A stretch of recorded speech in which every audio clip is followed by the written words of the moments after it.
Top. Alors, on a un cours important, puisque c'est des cours qui vont nous permettre vraiment de conclure en même temps un cycle sur la prophétie. Ça d'ailleurs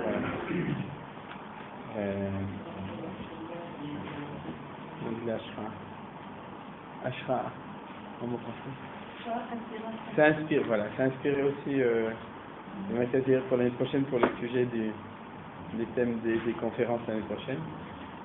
Donc on va finir ce cycle, et Bezrat Hashem, on ne peut pas le finir parce que plus on étudie ça, en fait, je pense que c'est indispensable pour s'ouvrir aux écrits du Rav Kook. C'est-à-dire que maintenant je me rends compte que ce qu'on a appris, c'est vraiment des termes clés de énormément de choses. C'est-à-dire tout ce qu'on a même étudié avant, tout est lié avec le fait que pour le Rav Kook, quand on parle de notre époque, on parle de l'époque du retour de la prophétie. C'est-à-dire que c'est pas parce que nous on n'est pas prophète que c'est pas ça les clés de la compréhension pour le Rav Kook du sionisme. Le sionisme pour le Rav Kook, c'est en fin de compte, in fine, c'est le retour de la présence de Hachem, le retour de la prophétie. Donc tout ce qu'on apprend, tout ce qu'on a appris jusqu'à maintenant, c'était dans cette vision des choses pour Rav Kook. C'est-à-dire tout l'historique qu'on a vu, ou avant tous les caractères de la prophétie, c'est dans cette vision, et aujourd'hui, on va étudier la fin, page 7. On va commencer par les Ma'amarei Reya, donc c'est tel que je vous ai distribué. Et ensuite, Bezrat Hashem, on aura le temps de faire un tout petit peu de Orot HaKodesh, ce que je vous ai promis depuis le début, c'est-à-dire qu'en fait, ce qu'on a étudié jusqu'à maintenant, c'est une clé pour pouvoir étudier Orot HaKodesh. Pas tout, il y a des textes qui sont extrêmement compliqués dans Orot HaKodesh. Orot HaKodesh, c'est un livre qui n'a pas été rédigé par Rav Kook, comme la plupart. C'est un livre où le Nazir, le Rav David HaKohen, avec aussi, au début, avec le contrôle du Rav Kook lui-même, et ensuite Rav Yehuda, a pris des textes de toutes les pensées de Rav Kook, de ce qu'on connaît, qui sont rassemblés dans les Shmonek Fatim, les 8 cahiers, et il les a ordonnés justement dans Orot HaKodesh, dans 3 tomes de pensées du Rav Kook qui sont organisés justement sur Orot HaKodesh, les lumières de la sainteté, qui sont sur la Kedusha en général, mais c'est complètement relié avec, en tout cas en grande partie avec ce qu'on est en train d'étudier, c'est-à-dire expliquer ce que c'est la prophétie et le retour de la prophétie, description, etc. C'est-à-dire donc, on fera un texte, et la semaine prochaine on fera encore 2 autres petits passages de Orot HaKodesh qui iront au-delà de ce qu'on a appris jusqu'à maintenant, qui nous donneront un aperçu justement de ce que c'est que de descendre dans la description de la prophétie telle que le Rav Kook l'a compris. C'est-à-dire quelque chose qu'on n'a pas étudié vraiment. On a construit les bases et on peut l'étudier. Alors on va commencer, si vous êtes d'accord, donc page 7 au premier paragraphe qui commence, Machloket Leshem Shamaim. Ça va nous permettre de relier avec le cours d'avant. Je ne suis pas sûr qu'on avait étudié ce passage, si on a étudié ce Nessel Chazara. Et le Rav Kook, en fait, dans son historique, parce que le cours d'avant, tous les cours d'avant, c'était l'historique, ce texte-là, l'historique de la prophétie. Il était arrivé à la Machloket entre le Baal Shem Tov et le Gaon de Vilna. Donc entre la Chassidut et les Mitnagdim. Il faut expliquer qu'en fait tout ça, c'était lié avec cette tension du besoin de s'occuper d'éléments prophétiques. Alors, s'occuper de l'élément prophétique en temps de non-prophétie, c'est un petit peu ça le problème. Aujourd'hui, c'est moi qui dis. Tu veux quoi? Je te donne un biotop. Alors, en temps de non-prophétie, c'est cette aspiration-là. Comme on avait vu, à quelque chose qui est, on pourrait dire en un mot, qui est vivant, qui est dynamique, qui est intense, de présence de la Kadosh Baruch Hu. C'est-à-dire qui n'est pas ce qui se passe dans les bouquins, ce qui se passe dans les livres, mais qui est une présence vivante de la Kadosh Baruch Hu. Et on a vu que, je vous rappelle pour ceux qui n'étaient pas là ou pour ceux qui étaient là comme moi, la semaine prochaine, et la semaine dernière il n'y avait pas cours, donc c'était le 7 Tammuz, donc il y a 2 semaines, ce qu'on avait vu qui était important, c'est que cette tension, elle explique, même de manière presque positive, l'apparition des faux prophètes, c'est-à-dire qu'il avait expliqué que les faux prophètes sont le résultat d'un dessèchement du côté uniquement purement limoudi, on pourrait dire intellectuel ou uniquement des studieux des livres, bien entendu, de la Gemara, de la Halakha et tout. Et s'il y a trop de dessèchement d'une certaine vitalité à l'intérieur, alors automatiquement apparaissent en contrepartie des gens qui sont des imposteurs, mais qui présentent ça sans ça, parce que ça c'est sans ça. C'est-à-dire s'il n'y a pas assez de nishmatiyut, on pourrait dire, c'est-à-dire de vie dans la Torah, alors il va y avoir quelqu'un qui va nous parler de vie sans Torah, c'est-à-dire au nom de la Torah, mais sans on pourrait dire sans le garde-fou, etc. Il avait expliqué comme ça aussi le christianisme, on s'est expliqué comme ça pourquoi à cette époque, c'est-à-dire au 16e, 17e siècle, c'est exact, hein, je ne connais pas exactement, Chapitre, c'est au 17e siècle, c'est au 1600 et quelques, je n'ai pas vérifié la chronologie. 17e, voilà.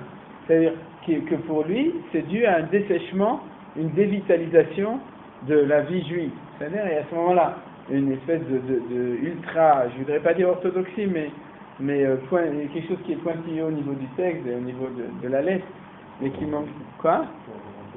Ouais, on pourrait dire, oui, mais ça ne veut pas tellement dire, parce que les Arabes, ils sont fondamentalistes, mais d'un côté, ils sont une espèce c'est un fondamental mystique, donc ils ont quelque chose d'une autre recherche. Voilà, et donc à ce moment-là, et le côté bien, c'est le réveil de se rendre compte qu'il fallait quelque chose qui nous nourrisse à l'intérieur, et à ce moment-là a apparu le Baal Shem Tov. C'est-à-dire que dans le monde Ashkenaz, on a entendu le Rav Kook qui était, je pense, heureusement qu'il y a Rav Shuraki, qui donne beaucoup d'enseignements sur le monde séfarade. Ça fait un équilibré, c'est-à-dire qu'on ne peut pas reprocher au Rav Kook, mais le Rav Kook, de manière générale, quand il parle de la période moderne, il parle plus du monde Ashkenaz, qui est au niveau Mispari, au niveau du nombre, c'était quand même l'essentiel, et puis bon, il vivait là-bas, des grands mouvements, la Chassidut, et le mouvement de Gaon de Vilna. Ça ne veut pas dire qu'il n'y a pas eu de choses parallèles, mais lui, en tout cas, l'analyse pas, le Rav Kook. Il faudrait l'analyser, c'est-à-dire poser les jalons de l'analyse du Rav Kook et regarder comment ça se passait en milieu d'Afrique du Nord, etc. C'est évident, par exemple, qu'il y a eu l'apparition du Ben Ishraï en Irak, Manitou le disait, ça faisait partie d'un mouvement comme ça de retour à quelque chose.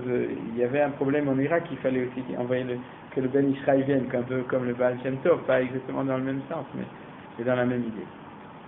Et donc, dans cette confrontation entre l'enseignement du Gaon de Vilna et du Baal Shem Tov, on trouve un équilibre entre les deux, c'est-à-dire quelque chose qui a réussi. En fait, et ce qui a réussi, c'est dans cette dialectique entre les deux. À ce moment-là, c'est-à-dire du côté du Baal Shem Tov, c'est la réapparition de quelque chose qui est de l'ordre de ce qui permet la nevoie. Il n'y a pas de prophétie. Il n'y a pas de prophétie, mais c'est la recherche, la joie, la ferveur, le chant, la Kabbalah, le fait de parler avec Akadosh Baruch Hu, etc. Voilà. L'évolution en elle-même de la Chassidut après, c'est un problème, on l'avait touché la dernière fois, c'est un problème qui ne concerne pas le Rav Kook à la limite, c'est-à-dire pas tellement, parce que pour lui, ok, la Chassidut a rempli son rôle. Qui est-ce qui aujourd'hui continue de manière authentique? On avait supposé un petit peu que c'était plus Chabad et Breslav qui étaient plus dynamiques par rapport aux autres Chassiduyot, mais c'est pas tellement notre problème qui nous concerne, on ne s'occupe pas de la Chassidut en soi-même. Et le deuxième point important, c'est que, en fin de compte, et c'est la même chose avec le mouvement du Gra, l'Itaï, c'est-à-dire le Mitnaki, qui en fin de compte, on le voit de ce point de vue, ce qui est sûr, c'est que chacun a influencé sur l'autre. C'est-à-dire qu'il y a eu une espèce de synthèse qui s'est faite, pas facilement, c'est-à-dire avec une opposition très forte, qui est encore des fois un petit peu dans des côtés un petit peu qui se prennent plus orthodoxes que les orthodoxes, c'est-à-dire chacun dans son système, mais en gros, c'est pas comme ça. En gros, chez les Lituaniens, on chante et on sait ce que c'est que là, et on prie, on essaye en tout cas, et chez les Chassidim, on étudie, et il y a quelque chose. Maintenant, les problèmes sont des problèmes différents. Les problèmes communs aux deux, c'est qu'ils sont, en gros, aujourd'hui, c'est qu'ils sont en situation sans doute de sclérose à cause du mouvement sioniste. Vous comprenez pourquoi? D'accord? C'est-à-dire que comme le mouvement sioniste, ça va être la suite des choses et qu'il y a un refus, c'est-à-dire pour ceux qui ont un refus, alors automatiquement, quand tu as un refus, tu t'attaches à des valeurs qui sont dépassées, et à ce moment-là, tu t'accroches très fort, et puis à ce moment-là, on se sclérose. Voilà.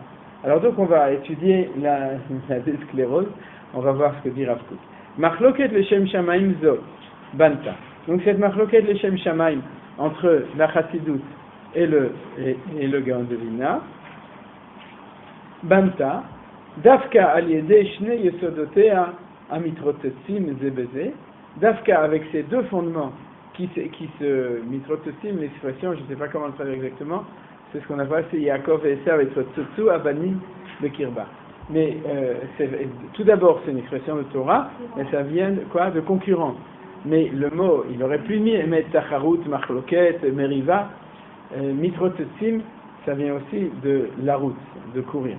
C'est-à-dire, ça nous rappelle l'expression qu'on utilise beaucoup dans la Kabbalah et la Chassidut, de Ratzo Vashov.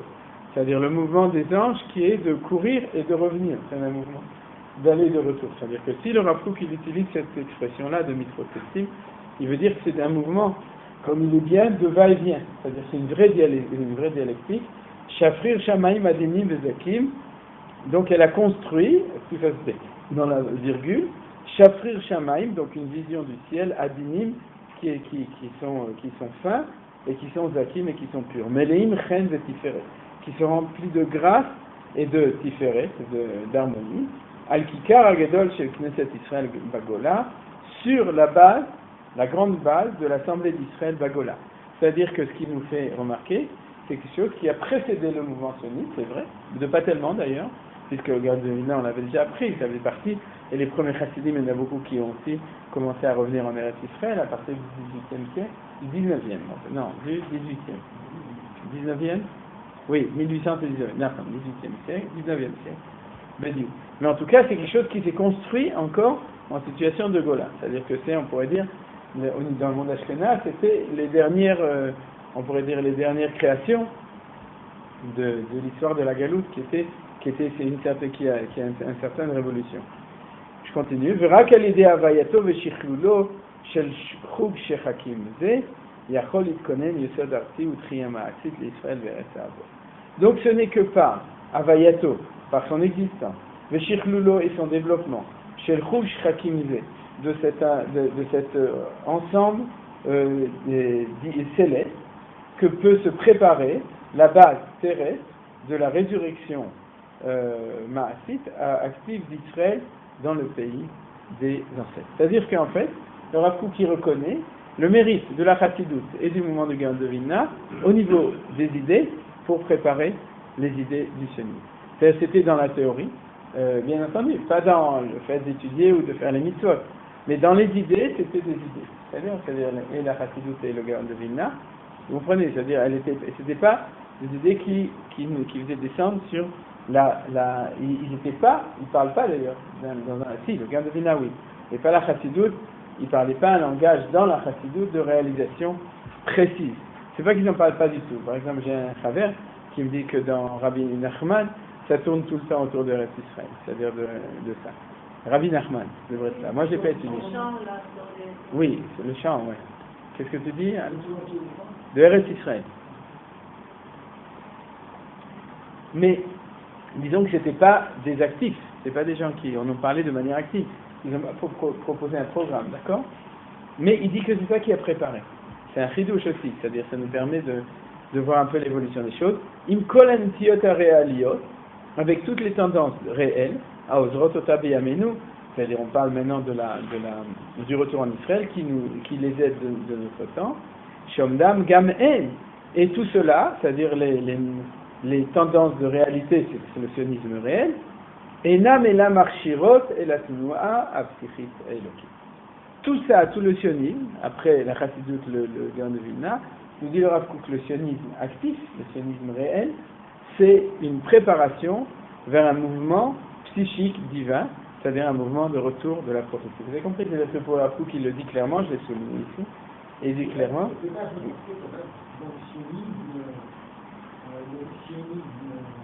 Mouvement sioniste laïque. Ouais.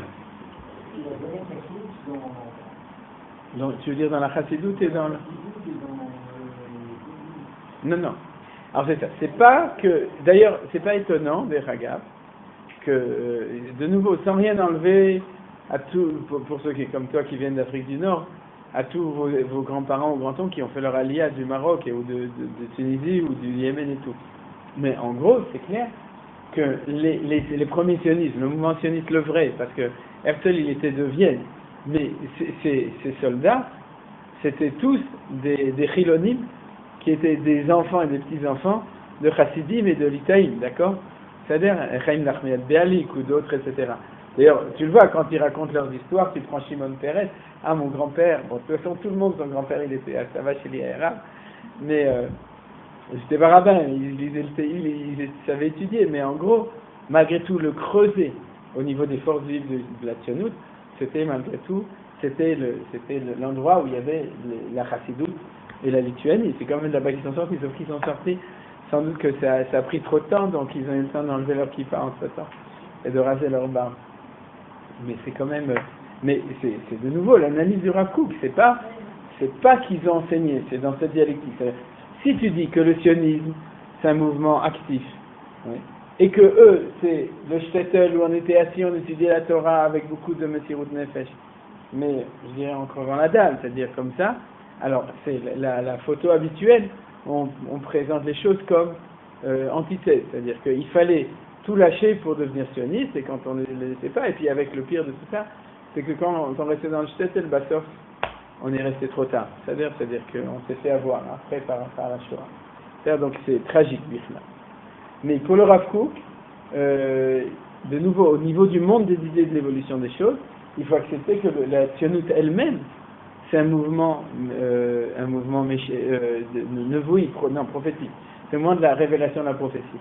Et à ce moment-là, on peut comprendre en quoi, ce qu'on a vu la dernière fois, du Baal Shem Tov avec le gars de Vilna, peut être un moteur de ça, c'est-à-dire un moteur à l'intérieur de la neshama du peuple juif, de donner envie et de donner soif. Tu comprends?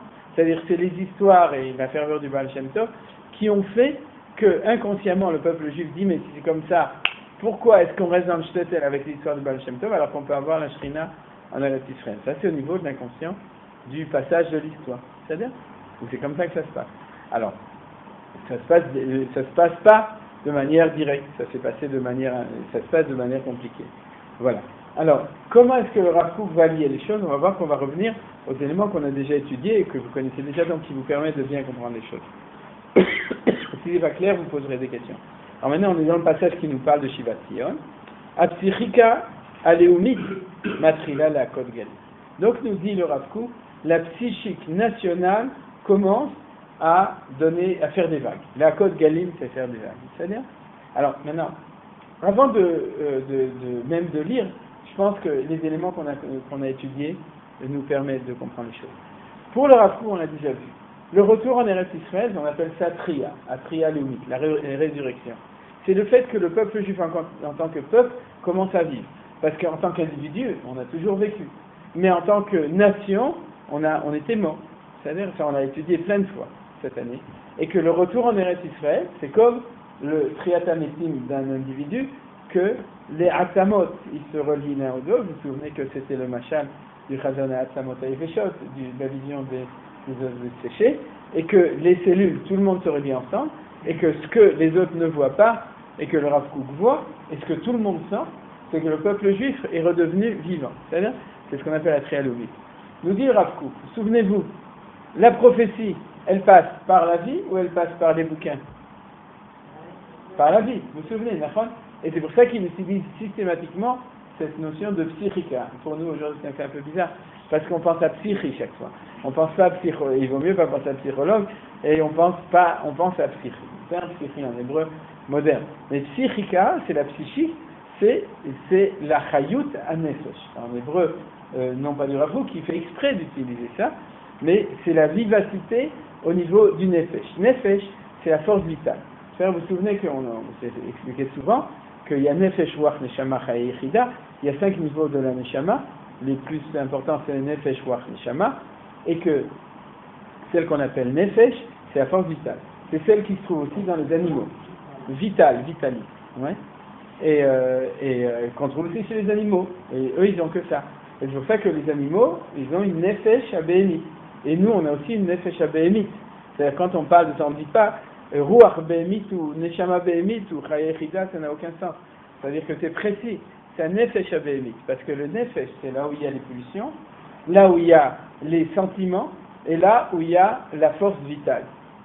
Donc, comme on l'a vu depuis le début de toute notre étude, que le passage, on pourrait dire, à la tête bien faite, la tête bien pleine, les études intellectuelles, l'essentiel de ça, c'est le moment où on n'était plus aussi vivant, c'est-à-dire, comme on pourrait dire, au lieu de vivre les choses, alors on écrit un bouquin d'histoire sur ce qu'on a vécu, c'est-à-dire, et que quand on est vivant, alors là vous comprenez ce que dit Rav Kook. Alors Rav Kook qui dit, mais je vois le peuple juif, il redevient vivant, il a des énergies vitales extraordinaires, énormes, qui se bat, qui monte en Israël, qui est prêt à faire tout, et ça marche. C'est-à-dire qu'il y a une énergie vitale énorme. Nous dire Rav Kook, s'il y a de l'énergie vitale et que c'est le peuple juif, c'est qu'il faut étudier chez Rav Chaim Vital. C'est-à-dire il faut étudier chez ceux qui nous expliquent d'où vient cette énergie vitale du peuple juif. Donc, ne vous inquiétez pas, et ça c'est la phrase toujours classique du Rav Kook, vous voyez des énergies vitales comme un goth qui a des énergies vitales, il court à droite à gauche sur la moto et puis avec sa canette de je sais pas comment ça s'appelle, les trucs bleus là, d'énergie et les trucs et les cheveux et les filles et le machin. Alors tu dis mais c'est quoi cette histoire-là? On comprend rien. Je dis Rav Kook, moi je regarde la nation. S'il y a une vitalité comme ça et qu'il n'y a pas eu depuis 2000 ans, c'est que c'est bien, c'est que ça marche. Et même si ce n'est pas encore arrivé à la prophétie, Anachnu B'derech HaNechona, on est sur le chemin. Donc c'est comme ça que le Rav Kook va nous réaliser les choses. On va le lire tel que lui le dit. Vous n'avez pas de questions, c'est clair? C'est le Sénat. Alors, Batechila, Tikachla, et Dade Achitoni, Mibli le Tzaref leze, et Nishmata Elokit Afni. Nous dit le Rav Kook dans le programme, au début, elle va prendre les côtés extérieurs sans associer à eux la Neshama Elokit intérieure du phénomène. Voilà. D'accord? Parce que c'est comme ça. C'est comme ça. Tout d'abord, quand on a de la vie, comme un enfant, il court, il joue au foot, il se dépense, etc. C'est-à-dire, et puis il mange, et puis il boit, et puis il dort, etc. C'est-à-dire, d'accord? Et c'est ce qu'on appelle la Karaté Tzaddim Achitzonim. Donc il nous dit, le sionisme, c'est quoi? C'est l'énergie vitale qui s'exprime dans les côtés extérieurs des choses, sans associer encore la Neshama et le Kitapnimi. Et puis en fin de compte, à un moment, ça va revenir, d'abord parce qu'on va finir par se rendre compte, comme se rend compte un enfant à 13-14 ans, le jour où il arrête de jouer au foot, c'est-à-dire, bon, il passe à d'autres énergies vitales qui ne sont pas encore la Neshama, Apnimit forcément, ça dépend de chaque enfant, mais à un moment où il se rend compte que ça va, ça suffit. Alors on nous dit Rav Kook que ça va être la même chose. À un moment, on va se rendre compte que ça suffit de jouer le Kovatembel, le Chalout, avec le truc, le Kibbutz et tout. C'est pas que c'est plus important, mais c'est pas suffisant. C'est plus suffisant d'être comme ça. C'est-à-dire. Alors on va voir ce que c'est que les Dadim Chitzoni. Batechila, Tistapek Betriata Safa. Au début, il va se suffire, le peuple, de la résurrection, puisqu'on est en résurrection, de la Safa, de la langue. Est-ce que c'est quelque chose de Pnimi ou de Chitzoni? Des gammes. C'est la Chitzoni ou de la Pnimi ou c'est la Pnimi ou de la Chitzoni. Voilà, en plus, ouais. Mais c'est sûr que, non, en fait, ce que dit Rav Kook, c'est que les sionistes sont à la recherche de quelque chose de Pnimi. Alors, il parle de la Shon. On s'entend en ayant l'impression que si on parle ivri, d'abord ivri, alors on reçoit tout ce qu'il y a à l'intérieur avec. Et on a tout le Chumash, sans avoir besoin d'étudier. Ça marche pas. C'est-à-dire, ça marche un petit peu, mais c'est pas suffisant. C'est-à-dire, zélo mastik, c'est ça qu'on se rend compte. Au début, c'est ardé. Tous les gens qui viennent, qui font tchouva, qui font leur aliyah et qui apprennent l'ivri, ils sentent la tria léomite avec ça. Et puis à la fin, quand tu te promènes dans la rue, que tu entends la manière et tu comprends. Enfin, au début, tu es impressionné. Comment tout le monde parle ivrit, etc. Tu sens le Lachon HaKodesh. Et puis après, tu comprends. Alors à ce moment-là, c'est exactement la même chose. Hein, c'est ce que nous dit. Le Rav Kook s'est dit, il s'appelle Betriat Asafa. Arrête, la terre. Yediat Atolada, Vega Aguim Gumgam. Yediat Atolada, c'est l'histoire. Donc on étudie l'histoire. On fait des tiyulim, la géographie. On parle en ivrit. Quoi? Oui, l'archéologie aussi. Vega Aguim Gumgamim. Et des. Comment on dit des bons, chaque fois j'ai oublié le mot Ga'agui. Voilà, c'est ça.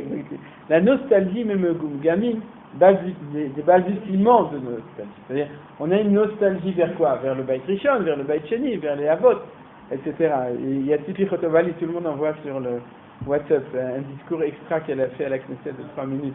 Alors, je vous conseille, si vous voulez, je vous l'envoie aussi. non, mais extra, quoi, c'est-à-dire elle devant, et justement, elle balbutie pas. Et c'est nouveau, c'est des jeunes, et qui ont ce qu'il faut dans le ventre, et à la Knesset, et ilom megumgemet, c'est-à-dire, ilom megumgemet. Elle a dit, elle parle au Chavre Knesset Aram, elle a dit, je vais vous présenter 2 livres. Premièrement, le Tanakh, à propos du vote sur Hebron, que, je ne sais pas si vous êtes au courant, mais vous le reconnaissez aussi, qui dit que c'est à nous. Et le deuxième, l'histoire du peuple palestinien. Vous savez, vous avez entendu parler, ils ont sorti un truc. Alors je vais vous montrer. Ouais, c'est ça, elle a montré devant, etc. Et ça, c'est votre histoire. Alors, voilà. Donc, l'histoire du peuple palestinien.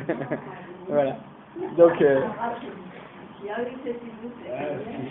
alors voilà. Donc, c'est arrivé à la Knesset, vous avez intérêt à le chercher. Et si quelqu'un veut, je lui enverrai. Donc, Atoldav et Gagouim, Megum Gamim. On voit que c'est Megum Gam, c'est-à-dire, ça prend du temps jusqu'à ce que ce soit clair.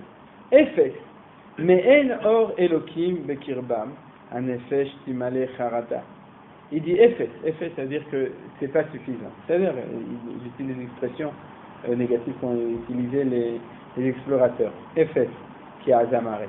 Me'en Or, s'il manque la lumière divine à l'intérieur, un nefesh timale charada, le nefesh va se remplir de charada, d'angoisse. Aye abat chibat emet.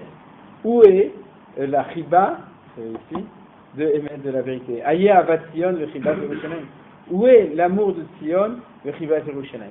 Et là, il est assez fort, parce que c'était ça le langage du sionisme au début, c'est-à-dire la résurrection de la langue, de la terre, du retour et tout. Il parlait de chibat Yerushalayim et Avat Sion, c'est-à-dire c'est la tikva. Shaita im kol achulsha nafshit kol kach lacha veranona belvavot haavot, qui était avec toute cette faiblesse nafshit. C'est quoi la faiblesse nafshit? Qu'on n'était pas un peuple vivant, on manquait de vitalité. C'est-à-dire on était rabougris, on était courbés.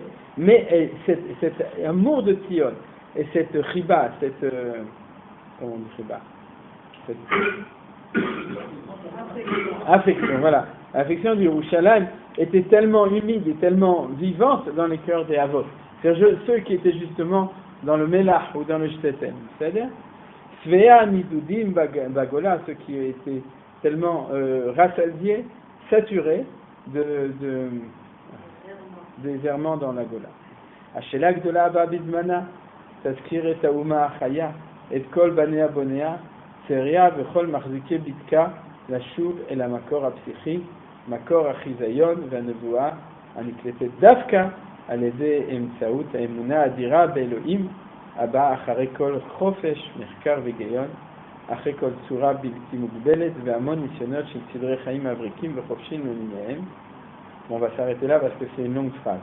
Mais en fait, le Rav Kook nous dit, ça va venir.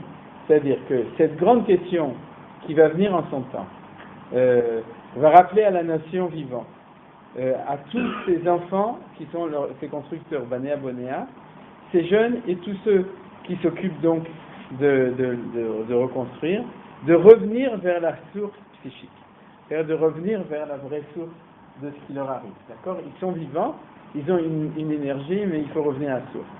La source, donc il nous dit clairement, c'est ce que j'ai souligné pour ceux qui ont perdu, de la vision prophétique. C'est-à-dire c'est ça la source. La source du sionisme, c'est la vision prophétique.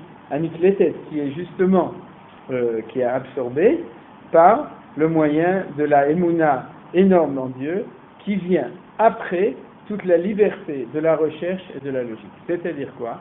C'est-à-dire qu'il sous-entend, peut-être, que je pense maintenant, que dans la recherche aussi, c'est-à-dire le mouvement sioniste, c'est un mouvement qui parle au nom du Chofesh, c'est-à-dire que Liotam Chofshi Be'artenu, mais je crois, c'est uniquement maintenant que je pense à ça, que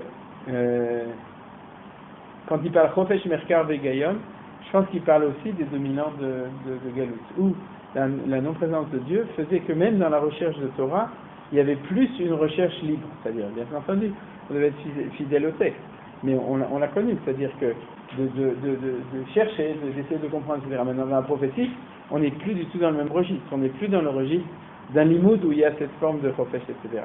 Si c'est vrai ce que je dis, ça sous-entendrait que le sionisme, quand il parle de liberté, en fait, il a une espèce d'inertie en ça, bien qu'il est moderne, il est nouveau, mais une inertie de 2000 ans où la perception, c'est une perception des Yerushalmi. Bien que lui, il présentera l'orthodoxie comme quelque chose qui est complètement soumis à une volonté divine et qu'ils sont complètement dans la liberté, mais au niveau du Limud Torah, si c'est vrai, c'est pas tout à fait exact. C'est-à-dire que dans le Limud Torah, il y a énormément de liberté. Je dirais une phrase et une remarque qui est extrêmement messagère, qui va vous donner, qui est extrêmement triste et qui va vous donner une idée de ça, c'est que une des raisons pour laquelle appliquer la halakha au niveau du mishpat est aujourd'hui pratiquement impossible au niveau de la loi du pays, c'est pas parce que justement, c'est pas parce qu'on n'a pas les éléments juridiques pour pouvoir appliquer une société à une nation, c'est parce que le développement de la halakha a été tel que en fait un possèque peut choisir pratiquement il peut être possèque pratiquement comme il veut. C'est-à-dire qu'il y aura pratiquement toutes les opinions, il y aura le char et le tas. Imaginez-vous, dans un cas de halakha, c'est-à-dire, est-ce que dans la psychiatre halakha, même dans la psychiatre halakha habituelle, on suit son maître et on suit sa coutume, d'accord? Mais imaginez-vous que chaque fois que vous avez une shaila de halakha, tout est ouvert, c'est-à-dire vous pouvez choisir pour n'importe quelle question, la bracha, quel bracha on fait sur un aliment quelconque, tous les avantages de tous les poskim, on serait perdu, et puis on a une liberté extrêmement en large. Et il s'avère qu'au niveau du mishpat, de la halakha mishpatit, il y a quelque chose comme ça, c'est-à-dire qu'il y a une difficulté d'avoir quelque chose de rigoureux. Pourquoi? Parce qu'on n'avait pas d'autorité. Pendant 2000 ans, il n'y avait pas de Sanhedrin, il n'y avait pas d'autorité centrale, il n'y avait pas un Bet Mishpat Elyon qui statuait et qui disait à celui-là, la halakha est comme ça et pas comme ça. Et dans chaque communauté, la halakha elle s'est développée. Et donc aujourd'hui, on peut prendre une psika comme le Rambam, comme le Shar, comme le Khatam Sofer, etc. Et ça fait que c'est une situation. Alors vous comprenez? Peut-être que justement, il y a dans ce chofesh, dans cette notion qui était sans prophétie, il y a aussi cette notion-là qui vient aussi depuis toute cette période de Gadol. Mais en tout cas, le Rav continue. Achare kol tsura bilti mugbelet ve'amon nisyonot shel sidrei chaim mavrikim vechofshim v'minen. Là, il parle maintenant du sionisme, où il parle d'une tsura bilti mugbelet, une forme qui n'est pas limitée, avec énormément d'essais, des nisyonotes, d'arrangements de vie mavrikim qui sont brillants et libres, le minéem, selon leur sorte. C'est-à-dire quoi? Ça veut dire que si on explique ce que dit Rav Kook, le sionisme, c'est le fait qu'au niveau de la vitalité, il y a cette énergie, et après, quand on cherche un système pour le faire, on propose des idées de système super, extra, mais on tourne à droite à gauche. C'est-à-dire que ça a commencé en gros au niveau de la politique israélienne, c'est-à-dire au début du sionisme, par le communisme, le socialisme, etc. Aujourd'hui, on est totalement autre part, c'est-à-dire que c'est plus du tout le système israélien. Et puis, avec toutes sortes de passages au milieu, il y avait les révisionnistes, il y avait quand même Jabotinsky, il y avait plein de choses, etc. Sans parler des mouvements qui étaient à l'intérieur et à l'intérieur de ceux qui étaient religieux. Mais en tout cas, nous dit le Rav Kook, tout ça c'est basé sur une liberté de recherche énorme de choses. Le point commun de tout, c'est qu'on est vivant. Et bien à un moment, on va se rendre compte qu'il faut chercher la source de cette vie, et ça va arriver du côté justement. On va pas retourner à une orthodoxie galoutique. On va avancer vers une religion. D'ailleurs, il faut même plus utiliser le mot religion. Vers une relation par rapport à Kadosh Baruch Hu, qui va nous faire comprendre que c'est que notre vitalité, qui va nous faire plus que comprendre, c'est-à-dire qu'il va nous la faire sentir de manière beaucoup plus intense. Le problème, c'est que tous ces systèmes qu'on avait développés au début, c'est des systèmes empruntés au goïm. Voilà, c'est pour ça que ça a marché. Oui. Enfin, ça a même échoué à l'étranger. Nous, on leur les a appris en croyant qu'on pouvait les adapter, mais... Ouais. Mais d'accord, c'est un problème. C'est le problème essentiel. Voilà. De nous et pas mais non, la clé, disons Rav Kook qu'il a donné plein de clés de tout ça. On avait plus étudié ça, donc on avait parlé le Malach à Idéot Israël Baomot et Maharador, on avait compris tout ça. Disons que de ce point de vue-là, le Rav Kook nous dirait le problème il est dû à plein de raisons, mais aussi de toute façon, même s'il n'y avait pas de problème, c'est compliqué. C'est-à-dire que c'est beaucoup plus simple de faire Triata à la Shon, Zaharet et à Histoire, etc., que de revenir à la prophétie. C'est-à-dire de faire une résurrection intérieure Rouchanit Nishmatit. Alors ceux qui sont au niveau de la Rouchanit Nishmatit comme la Chassidut, ils vous diront mais il y a tout ça, on étudie le Sfat Emet, on étudie Chabad, et vous avez besoin de tout ça, etc. Mais en fait ils sont en porte-à-faux, puisqu'ils ont une Nishmatiyut qui a des étincelles de prophétie, mais qui sont vraiment déconnectés du retour de la volatilité, du retour de la nation. Et ceux qui te disent Bichlal, ouais, revient à une espèce d'orthodoxie de ghetto, alors Bichlal, c'est encore pire, c'est-à-dire que c'est complètement en dehors de tout. Et en fin de compte, c'est justement ça, c'est-à-dire que c'est très dur de faire une résurrection de la langue et tout. J'ai dit c'est beaucoup plus facile relativement, mais c'était en soi-même, c'est déjà un miracle. C'est un miracle qu'on a réussi à ramener les Juifs en Israël et qui parlent l'ivrit et pas l'anglais, presque. Et puis quoi? Ou l'allemand, ouais, d'accord. Et que ce soit en Israël et pas en Ouganda, etc., etc. C'est-à-dire tout ça c'est miraculeux, c'est extraordinaire. C'est ça le miracle sioniste. Il dit Rav Kook, c'est pas encore, c'est la première station. Il y a encore une deuxième station.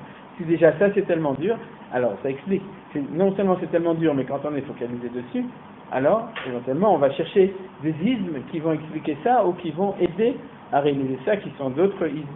C'est-à-dire communisme, capitalisme, socialisme, etc. C'est-à-dire.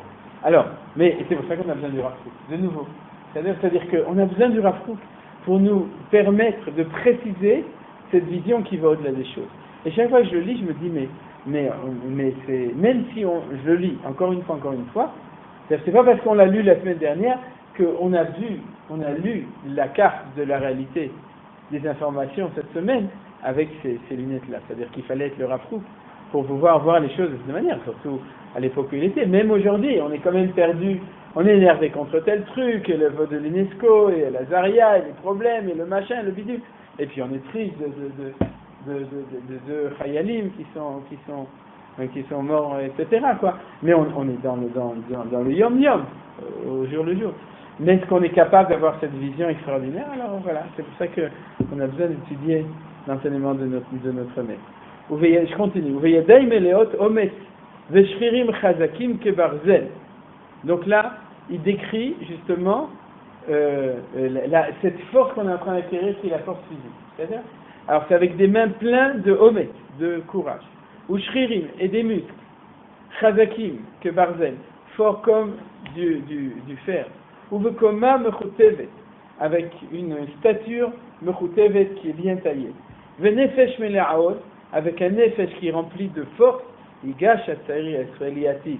À ce moment-là, va aller le jeune israélien du futur, El Triat Amo Verto, vers la véritable résurrection de son peuple et de sa terre, ou Vedegel Nissa, avec un étendard porté, Yedaber Beshem Eretz HaKodesh, il va commencer à parler au nom de la terre sainte, ou Veloke Israël Itpa'ar, et il sera ennobli du Dieu d'Israël, Mikerev Zerem Amog Vechai, par l'intérieur d'un courant profond et vivant. Parce qu'on a vu tout le temps que le mot, c'est la Hazrama. Ça commence.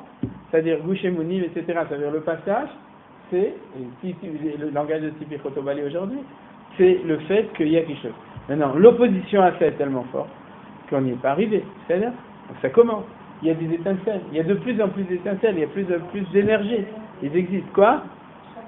Oui, partout. C'est-à-dire, Yesh. Odlo Maspik, il n'y a pas encore, c'est-à-dire le Midrashet Yehuda a encore du travail pour diffuser l'enseignement de Manitou et de Rav Kook dans toutes les langues possibles et imaginables. Il n'y a pas que nous qui faisons, heureusement, il y a d'autres personnes qui s'en occupent. Mais il y a, parce qu'on dit diffuser, c'est réveiller les consciences, c'est-à-dire donner des réponses pour ne pas tomber dans des égarements d'un monde de Kilou. On est un deuxième États-Unis, start-up et avec toutes les maladies made in States en même temps, etc. C'est pas ça. C'est pas en ça qu'on est vivant. On a tout ça. Mais il y a ce que nous dit le Rav, quelque chose qui est au-delà. Et il y a le Tseir Israéliati, il y a le jeune Israélien du futur, qui est fort, qui a tout ça, qui a la tête haute, qui se tient droit, mais il parle au nom de la vivacité divine. Vetal Chaim Yered Al. Donc le Rav Kook qui nous fait le programme des années à venir. Alors, une rosée de vie va descendre à ce moment-là, Mizir Me'avaya Rouchani, des influx de l'existence spirituelle. C'est-à-dire que nous, on crée des réceptacles, et à ce moment-là, Kadosh Baruch Hu va commencer à nous donner de plus en plus de courant. Ça va être de plus en plus fort. Ametiutit, ala asamot, ayeveshot, asher, charou, mivne, chorev, shalaïgayon et avesh. Alors, cet influx de ce courant d'existence spirituelle, elle va descendre sur l'existence spirituelle réelle, sur les os desséchés. Ouais, je ne sais pas ce que c'est Asher Charou, je suis désolé. Mibne Chorev, ou qui sont desséchés, des mini Chorev. Ah, Asher Charou, mini Chorev, je ne sais pas ce qu'il veut dire. Mais mini Chorev, Chorev ça veut dire desséché. Hein. C'est pour ça que le Har Chorev s'appelle Chorev, parce que Charev c'est comme c'est desséché. Chorev à la Giza, il faut regarder dans Gidon pour comprendre. C'est-à-dire, nous on parle de Chorev comme Khurban, de détruire, mais en fait Charev, c'est aussi Chorev, c'est le Har Chorev, parce qu'il était sec. C'est-à-dire, comme Negev, ça vient de quoi? Pourquoi il s'appelle Negev? Essuyer, Magev, faire Menouga, le Negev. C'est marqué dans Rachid, dans le Khumah, vous ne saviez pas? Quoi? Parce qu'il est sec, c'est un désert. Essuyer de l'eau, donc il est désert. C'est ça le notion de désert. Quoi? Non, mais oui, bon. Ça, tu me poses des questions, mais en tout cas, Rachid il a écrit comme ça, non? Chez Menougav, c'est-à-dire que Negev, dans le sens qu'il est. Ah, ouais, peut-être aussi. Mini Chorev, chez la Regardez où revient le Rav Kook au début, de la logique sèche. A métaphysika chasrat adami. La métaphysique qui manque de sang, va spectica arekuva, et la spéculation pourrie. Donc vous voyez que le Rav Kook, il va loin. C'est-à-dire qu'en fait, qu'est-ce qu'il dit? On va arrêter, d'accord, d'étudier la Torah ou de parler, le langage depuis du Moyen-Âge. Ce qui avait dit le Moyen-Âge, depuis 2500 ans, la disparition de la prophétie, jusqu'à aujourd'hui, qui est un langage d'intellectualisme, de spéculation, de machin, etc. Il dit, ça va arrêter, ce sera fini. Pourquoi? Parce qu'il y aura un zérem, un courant de prophétie, et c'est ça, le courant qui va nous faire vivre. Et c'est comme ça qu'on va parler. C'est-à-dire, on va parler comme quelqu'un, comme on avait étudié dans le premier cours, comme non pas quelqu'un qui parle d'une étude de quelque chose, mais qui exprime ce qu'il sent à l'intérieur de lui. C'est ça la prophétie. La prophétie, c'est que tu sens qu'Akadosh Baruch Hu, il fait exprimer sa présence dans le monde. C'est-à-dire, on ne va pas étudier, on va vivre et parler de ça. Et il dit, donc vous voyez jusqu'où ça va. C'est-à-dire, Uvahu veranenu bemerom Sion, venaru el tov Hashem. Donc le rapport qui finit toujours par des psukim, ils viendront et ils chanteront Mim Bimrom Sion, dans la hauteur de Sion, Venaru El Tov Hashem. Maintenant, veranenu en général, c'est le ramez de Nefesh Ruach Neshama, parce que c'est les mêmes, Eshnunun, c'est les mêmes lettres. Venaru El Tov Hashem, c'est un double sens qu'on avait déjà vu. Linhor, c'est comme Nahar, c'est-à-dire que tout le monde va se presser, mais Nehora en araméen et en hébreu, c'est la lumière. Donc, Venaru El Tov Hashem, il va attirer par le bien de Dieu. El Dagan va attirer, va l'Isser, va l'Isser, va Etan Afsham Keganave, Velo Esifule Davaod. A priori, on a l'impression qu'ils sont attirés par le bienfait matériel, mais en fait, il y aura plus que ça. Beruach Elohim Aganud Bekirbo. Et donc, l'esprit divin qui est enfoui à l'intérieur de lui, Yafuach Alav, il va apparaître sur lui. Bechol Uzo, avec toute son énergie, sa force, Uburato et son énergie. Veder Kusha, de manière conquise, Beder Sheshba Gvura, d'une manière où il y a l'héroïsme, Chochma, la sagesse, Chassidut, la Chassidut, Tiferet, la splendeur, Geulit, de la Geoula, Amechadeshet Shir Chadash, qui va renouveler une nouvelle chanson, Venoten et Lamo Shem Chadash, et qui va donner à son peuple un nouveau nom, Asher Pi Hashem Ikovenu, qui sera nommé par Dieu lui-même. C'est-à-dire, donc vous voyez qu'il va loin, le Ratou. C'est-à-dire, dans son enveloppe, ça y est, vous êtes, on pourrait être, c'est Matos Massé, cette semaine, Matos Massé, donc c'est pour ça qu'on peut s'envoler. En fait, c'est les mais après, non. Les passerelles, a priori, vous avez une loi de médicine que vous avez à l'époque du premier temps. Mais parce que la réponse... Parce que les médicines de l'époque du premier temps, c'était d'abord essentiellement des prophètes qui venaient Les poèmes, non seulement dans les catastrophes, mais avant dans les catastrophes, qui venaient faire des torts à ce peuple. Ils venaient leur dire, voilà, vous conduisez pas bien, voilà ce qu'il faut faire, voilà le moral, voilà ce que moi je veux. Hachem de jour, je vais vous arrêter de faire sans banane, de faire un etc., que vous conduisez moralement. C'est l'essentiel du message du prophète. Or ça, à travers ce qu'on vient de voir, on ne voit pas tellement. C'est une nouvelle mémoire. Non, c'est pas une nouvelle. C'est une nouvelle lecture de la mémoire, de la prophétie. C'est-à-dire que malgré tout ce que tu dis, c'est un peu vrai, mais il ne faut pas oublier qu'il y a dedans, et je te accuse pas toi de ça, mais je vais être un petit peu méchant. Ouais, c'est que cette vision de Nevuat Azam, c'est ce que tu as dit, c'est quand même une vision qui est un petit peu le Dieu jaloux, c'est-à-dire une vision chrétienne. C'est-à-dire on est un petit peu nourri de ça, pour la bonne raison que disait Manitou, de nouveau, c'est pas toi personnellement, c'est que il disait toujours que le problème c'est qu'on ne comprend pas la prophétie parce qu'on fait semblant de croire que la prophétie s'est pas arrêtée. C'est-à-dire qu'on regarde la prophétie avec des yeux de non-prophètes alors qu'il faut reprendre des yeux de prophète pour regarder la prophétie. Tu comprends? C'est-à-dire que de ce point de vue-là, selon la lecture du Rav Kook, c'est clair que le prophète, d'abord, le prophète n'est pas le porte-parole de sa parole à lui, il exprime quelque chose de collectif, simplement. Non, il exprime.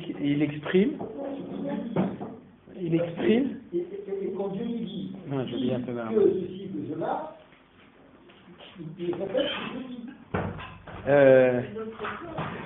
C'est une autre époque, d'accord. Enfin, non, mais reprenons par exemple. C'est bien que ici, très beau. Ouais. Et il part d'une expression de la Névoie qui est celle qui a eu, c'est pas la Névoie, mais qu'on a eu pour d'autres. Heureusement. Non, mais alors reprenons. Non, mais Abraham. Les circonstances. La différence, c'est qu'il est en train de parler d'une Névoie qui n'est pas la même, dans le contenu n'est pas le même que celui C'est bien, c'est bien. Alors, Annie, il deux choses. Je suis d'accord, mais c'est pas la même chose. Je vais te répondre deux choses. Premièrement, même sur le Nevuat Azar, Yoshua Shoftim, Shmuel Melachim, c'est des livres de prophétie. Il n'y a pas de Zam dedans. C'est l'histoire du peuple juif en tant que peuple vivant, écrit par des prophètes. C'est pas par des historiens. C'est-à-dire, c'est Shmuel qui l'a écrit. C'est-à-dire, c'est Gad Achosé, etc. C'est la Gemara qui dit. C'est-à-dire qu'en fin de compte, elle nous raconte, pas du tout, elle nous raconte des histoires, des fois un peu meilleures, un peu moins bien, des fois un peu scabreuses, mais en tout cas, elle nous décrit, c'est comme ça qu'elle nous transmet, en fin de compte, la révélation de Hachem dans l'histoire. C'est-à-dire, et là, quand on lit dans Melachim, et ce roi c'est mal conduit. Oui, mais celui-là, il a fait assez Atov, et celui-là, Chizkiyahu, Vayas Atov Ben Hachem. Enfin bon, on se dit clairement, Chizkiyahu, quand tu entends parfois parler des chariots de Chizkiyahu, il n'est pas très entendu non plus. Tout d'abord, c'est ce que disait aussi Michel, c'est-à-dire c'est l'expression d'un contact permanent entre Dieu et le peuple juif, ce qui est quelque chose d'extraordinaire en soi-même. C'est-à-dire, mais c'est Nachon que c'est lu plutôt comme Dieu qui prend son avis, et le Navi c'est le prof de la classe, et puis la classe c'est tous les cancres, et il est en train de faire nous. D'accord? C'est comme ça qu'on lit les choses.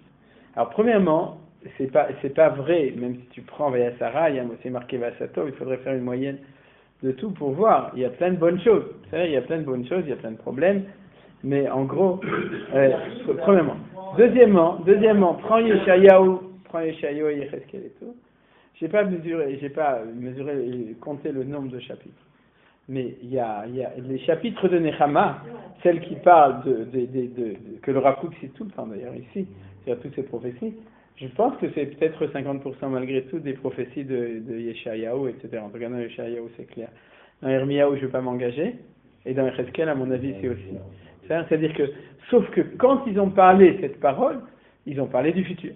C'est-à-dire des Ragav, qui était a priori un futur immédiat souvent, comme le Zecharia, Chagash Malachi, qui devait être un futur immédiat, qui en fin de compte a été projeté un futur qui était beaucoup plus loin, mais c'est aussi une promesse, et si vous faites le bien, ça va être comme ça maintenant. C'est-à-dire il y a une vision des deux, tout le temps, il y a une vision des deux choses. Ah bah, c'est pour ça que cette vision, cette notion de Zaham, etc., elle remplit pas toute la période prophétique. Sans parler de David Amer, c'est-à-dire Teilim, c'est aussi de la prophétie.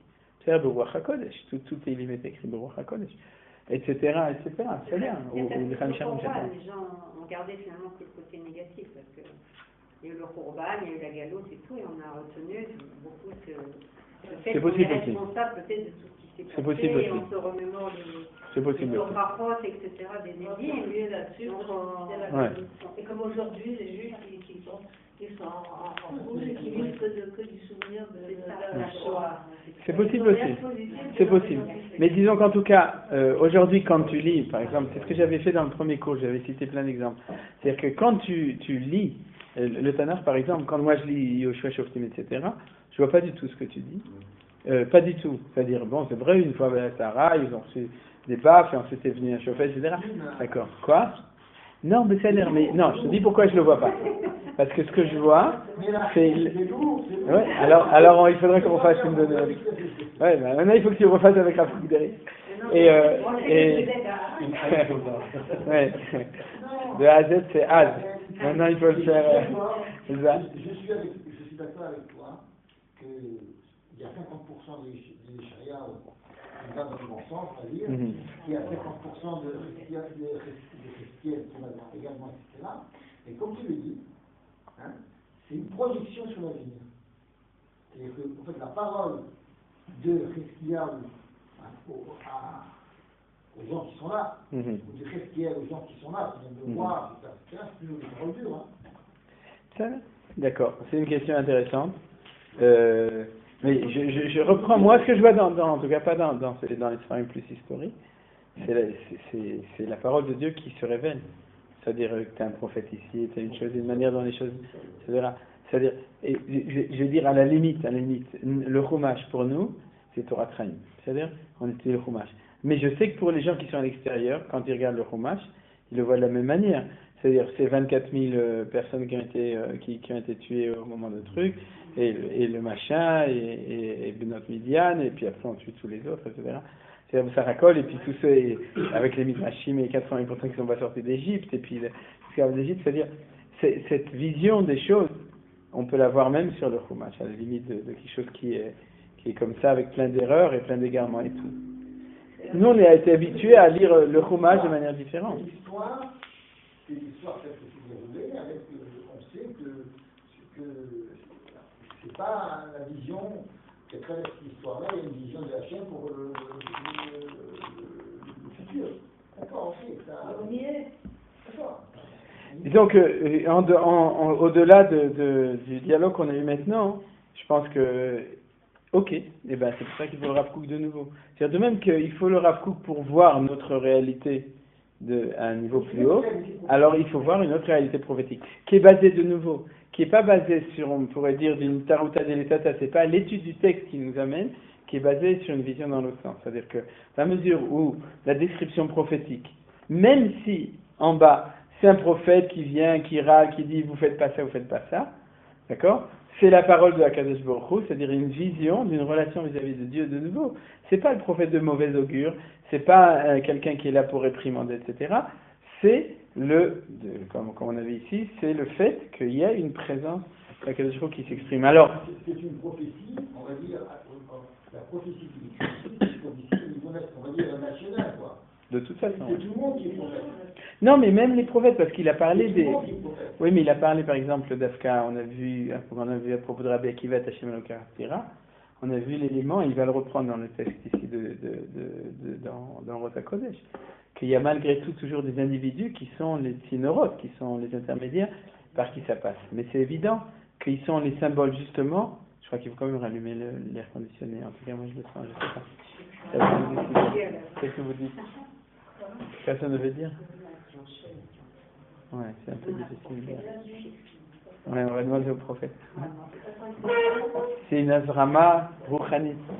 Ouais. Il fait chaud déjà. Peut-être que c'est à l'intérieur. Alors, c'est qu'on est transporté de nouveau vers une vision idéale des choses. Mais cette vision idéale des choses, elle sort malgré tout de là où on peut la lire dans la prophétie. C'est comme ça qu'il a lu les choses. Alors venez, on va lire le texte. On a encore un petit peu de temps pour lire le texte. Et Triat HaKodesh. Alors bien entendu, j'ai choisi un texte parce qu'il s'occupait beaucoup plus. Il nous permet, il est parallèle avec le texte qu'on étudie aujourd'hui, mais écrit différemment parce que c'est Rota Kodesh, d'accord? Le Mahamare Areia, quand il a écrit pour grand public. Ça, il a écrit pour personne. Ça, il a écrit pour lui-même. Et ensuite, c'est le Nazir qui est venu et qui lui a dit, tu n'as pas le droit de garder les choses pour toi, il faut... Quoi? Non, ça va pas être compliqué, je pense pas. C'est un autre niveau de spiritualité du Rav Kook lui-même qu'on peut voir les choses. Alors, les Kazot, chez Triat Haouma Mitoreret, en ce temps maintenant, où il y a le réveil de la résurrection de la nation, Vei Bechol Yom Yotzet Minakoach El Hapoal Begvanim Shonim, elle sort chaque jour du potentiel à la réalité avec des différentes couleurs, différents tons. Vechol Haolam Kulo, Olech Veroesh Verash Milchama, et le monde entier est en train d'être en un grand bruit, du bruit de la guerre, parce que Kanirek il a écrit ça pendant la guerre de 14-18. C'est-à-dire chez Megamata Anister. Et cette guerre dans la finalité cachée, Asherak et Elohim Pitronim, qui ne sont les solutions pour ça ne sont données que à Dieu. Ça c'est une phrase empruntée à Yosef Hatzadi qui dit les Elohim Pitronim. Mais c'est-à-dire que pour comprendre comment est-ce que c'est la solution, le dénouement de tout ça, c'est ce qu'il va nous dire. Il dit il n'y a que Dieu qui sait comment ça va arriver. Ibevadai, c'est bien entendu absolument Amadat Tikkun Olam de Merkut Shaddai, c'est le fait d'amener le Tikkun Olam dans la royauté de Dieu, allié Shivatam, par le retour chez l'Israël le Vitzaron, Israël le Vitzaron dans sa sécurité, dans sa oui. Liot Am Nachon Benissa, d'être d'un peuple très élevé, mais Outar Bechol Kochotav Nefud, comme Nachon. Nachon, c'est près. Nachon est basé en fait, c'est Kan qui est basé, Venissa et qui s'élève. Meutar qui est paré. Bechol Kochotav Usgolotav, de toutes ses forces et de ses qualités. Sha'al Yada, par lesquels Yair Or Amazik va éclairer la lumière très forte. Aor Eloki, la lumière divine. Chez Galé Bechol Orchot Achaim, qui va se révéler dans toutes les voies de la vie, Bechol Chaye Kol Chay, dans toute la vie de tous les vivants, Bechol Sidre Tevel, et dans toutes les organisations du monde, de Mishtare Amin, dans les Mishtar, dans les régimes, voilà, les régimes des peuples, ou Malacher Ruach Asher Ladam Bichlal, et dans les processus de l'esprit de l'homme en général. Donc vous voyez, ça c'est Rota Kodesh. C'est-à-dire que le retour du peuple juif et le retour de la présence de la prophétie, c'est quelque chose qui fait une révolution dans le monde entier. C'est de ça qu'on s'occupe aujourd'hui. Gam Tsevaot Meromim Olchimem Umitaknim. Il dit, les armées d'en haut c'est les anges tutélaires, etc. Olchimem Umitaknim, ils sont en train de s'arranger. Là, il fait allusion en fait que quand il y a des guerres en bas, il y a des guerres en haut entre les différents anges. Et quand il y a des guerres, c'est que chacun est en train d'obliger l'autre à être metaken et tassim. D'accord? C'est-à-dire quand il y a un conflit, c'est parce qu'on dit toi, ton nez il est pas beau, et toi ton oreille elle est pas belle, viens je te coupe l'oreille parce qu'elle est pas bien arrangée. Donc, et comme ça on fait du lifting. Marchaché Achourban, donc l'obscurité de la destruction. Ma'atré Ashrina, et le fait que la Shrina est enfermée de Ma'amake Galuta, dans la plus profondeur de sa galoute, vous savez que la Shrina est enfermée, Olchim ou Mitpatrim, tout ça c'est en train de sauter. Achal Shelaot, donc les chaînes, Asher Aglav Shel Mashiach Asurot Bein, qui sont en train d'enchaîner, non pas le canard, mais le Mashiach, Olchot ou Mishtabrot, sont en train de se casser. C'est-à-dire que le Mashiach, il a toujours été là, mais il était enfermé, donc il faut casser les chaînes. Vaishbor Motot c'est un passage dans la Torah, que Dieu il va casser le joug pour nous amener. Mitparkot Venaasot Kineoret Lifneesh, ils sont en train de se démonter complètement et de devenir comme de la paille devant le feu, Kechute Pishtal, comme des fils de lin, Dakim, Sheovrim Ben Lavot Boarot, qui passent entre des différentes flammes. Afalpi, Shatria Leumid Be'Israël, bien que la résurrection nationale en Israël, Vesimane Troa Ruach Shel Adam Aklali, et les signes de la résurrection de l'esprit chez l'homme en général. On les voit que dans leur apparition extérieure et matérielle. Donc il parle de tout. Il parle des révolutions dans le monde, il parle des deux guerres, de la Première Guerre mondiale, il n'a pas vu la Deuxième Guerre mondiale. Il parle des révolutions scientifiques, des révolutions technologiques, des révolutions médicales, des révolutions économiques, des révolutions politiques. Il dit tout ça. Ce qu'on voit, c'est que les côtés extérieurs et matériels, d'accord, ceux qui annoncent Shabinyan Rouchani, que le Binyan Rouchani, Or Aneshama Eliona, Bechol Sidrea, et la lumière de la Neshama suprême, avec toutes ces organisations, tous ces ordres, Olech Uvenivna est en train de se construire, Or Yeshua Shmemit, et la lumière d'une libération céleste, Olech Umitrasef, Ba'amon Galez Ave Pazim, est en train de se révéler avec énormément d'ondes en or doré. Pazil, c'est paz, c'est doré. Et Giazma, le temps est arrivé, Nikarev kol choshev machshavot, que chaque personne qui pense doit se rapprocher. Kol ogé, chaque penseur, kol meli, chaque poète, vechol asher ruach Hashem nosesel bo, toute personne qui a le ruach Hashem à l'intérieur, litchukat ofaat ruach hakodesh. Donc vous voyez qu'ici il est clair le rapport. C'est pour ça que c'est bien de finir l'année et de finir ce cycle avec ça, où il dit les choses clairement. Il dit, si tu as de la chokma, si tu es inspiré, si tu es poète, si tu es inspiré par un Kadosh Hu, donc tu es chassid, tu es spirituel, il y a azman de vouloir la ofa'a du roi HaKodesh. C'est-à-dire que ça apparaisse et de le chercher. Mais où?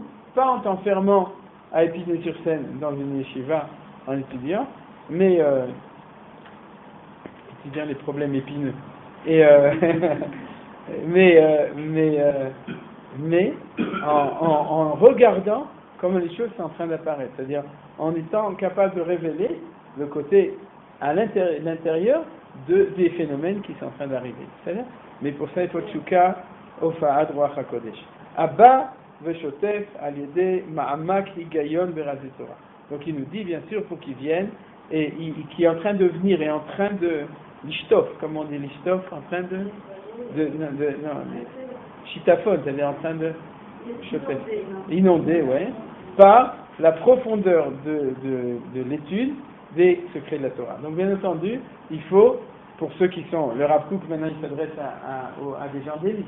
C'est-à-dire que nous on étudie uniquement la manière dont il s'adresse à des gens. C'est-à-dire c'est pas nous, c'est peut-être vous, mais disons que nous on comprend le processus. On est comme quelqu'un qui comprend un processus, mais on n'est pas forcément capable de le créer lui-même. C'est-à-dire, mais ça change rien. C'est pas parce qu'on n'est pas capable de faire une symphonie qu'on n'a pas le droit d'aller écouter une symphonie. C'est pas parce qu'on n'est pas capable de construire une voiture qu'on n'a pas le droit de rouler en voiture. Il faut bien comprendre. Ou on n'est pas capable de comprendre comment est-ce qu'on fait pousser des tomates. Non, c'est bon. Non, c'est bon, c'est très bien. Non, j'ai pas besoin. Je sais. Oui, mais quand même. C'était là. Et donc, qu'on ne doit pas être capable de voir tout ça à ce niveau-là au moins, de chofesh ruach, par la liberté de l'esprit de bina, avec la bina, avec la bracha, la bénédiction, bigayon gdola, donc avec une réflexion. Igayon, c'est pas la logique. La hagot, c'est tu dis, vagita boyom avalala. Quand le Rav Kook parle de igayon, il parle pas d'afka du côté logique. Il dit, c'est une étude. Quoi? Ouais, une réflexion, c'est peut-être une réflexion. Uva avoda metohara, un service divin qui est pur, c'est-à-dire que on sait que pour arriver là-bas, il faut être à un certain niveau de gdusha, dans sa manière de vivre. Nisgava v'nisa'a, qui est haute. V'romemut kodesh zot, imidgale alideh yechide asegula. Et cette élévation-là se révèle par des individus exemplaires. On revient, tu vois, Abraham, au fait que de toute façon, il faut des prophètes.